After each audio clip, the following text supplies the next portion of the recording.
Well, I just picked up a few coins that you don't get to see every day. Stay tuned for a good look at these specimens.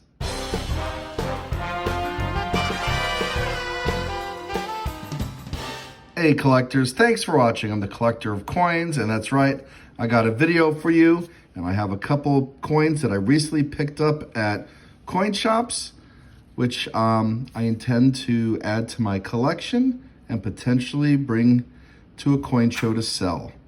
We have a 1995 double die obverse, which we're always on the lookout when we're doing coin roll hunts. It's mentioned right there. And then we have some very old half dollars. This is my first draped bust half dollar that I've ever owned. Absolutely beautiful. And such eye appeal on this 1858 well struck out of New Orleans half dollar. For sure, these two have been cleaned.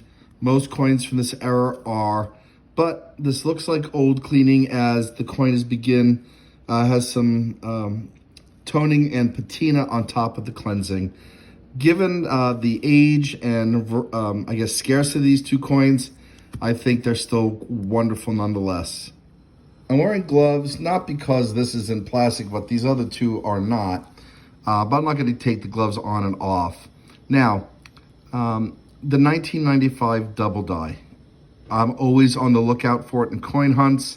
I happened to come across it at a coin shop. This is an old green holder, which tends to draw some more attention from collectors. I think some of the popular belief is that coins might be undergraded for this this era of PCGS, or at this time by PCGS, I should say. I think this is probably good for the grade, but I'm gonna put this underneath the microscope and we'll get a good look at the double die. All right, we got a close-up of In God We Trust. Let me see if we get this in better focus, and there you go. You should see very obvious doubling on the I and the N. Take a look at each letter here. Very obvious doubling. Try to keep this in focus. This double die is visible with the naked eye. The doubling is less on trust, although you still see some in the S, but very dominant in God, and then most dominant. Look at Liberty. Now this is what you can really see with the naked eye, is that amount of doubling. In fact, this might be, frankly, the last true double die of the modern era, because after 1995, the Mint adjusted the minting process, which pretty much eliminated double dies of this severity, I should say. There may be some minor ones, but this is, I would say, the last great major double die that you're going to find out there.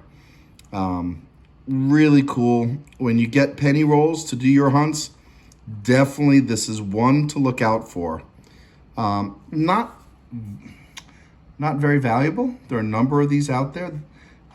This particular one I would seek to sell, since it's graded in an old green holder.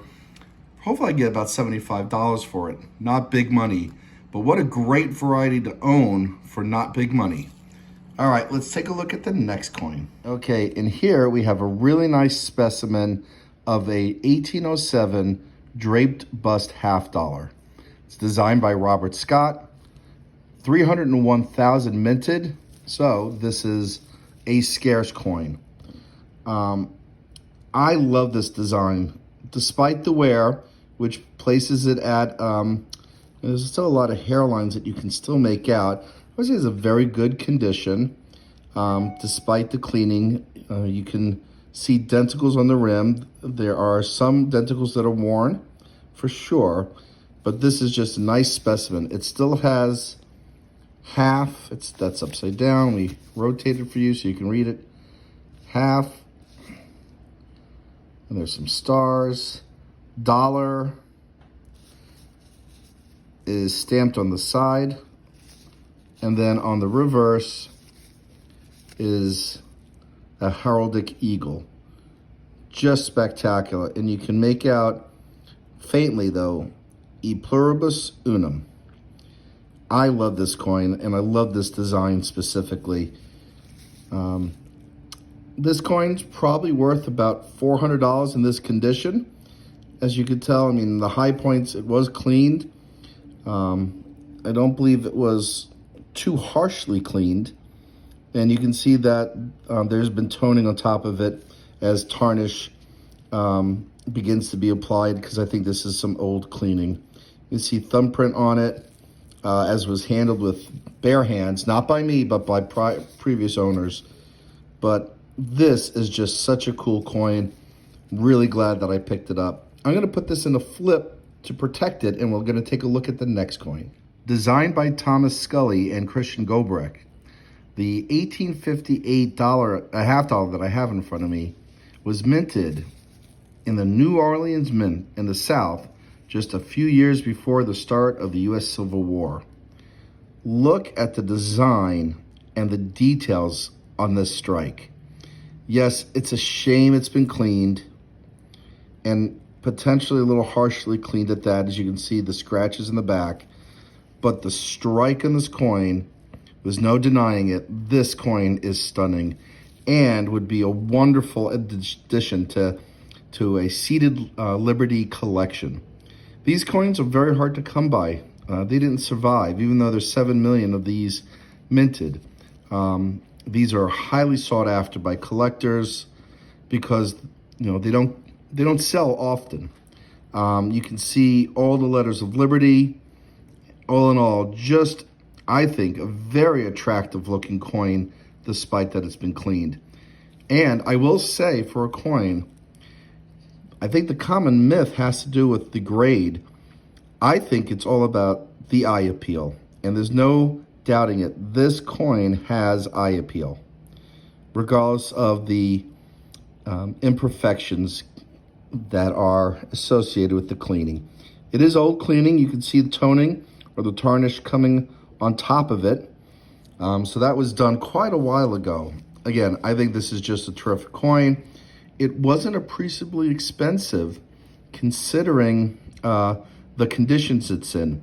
I would say this is an extremely fine condition, but priced conservatively given the cleaning. This is roughly a $150 coin at the very most. Absolutely stunning example of a seated Liberty half dollar from New Orleans. So we'll put this in a flip to protect this as well, and then we'll do a wrap up. Hey collectors, so we're just gonna wrap up. I know this is a quick video, but you don't come across these coins often, and I wanted to share them with you. I hope you enjoyed this. Just want to say thanks for watching and happy collecting.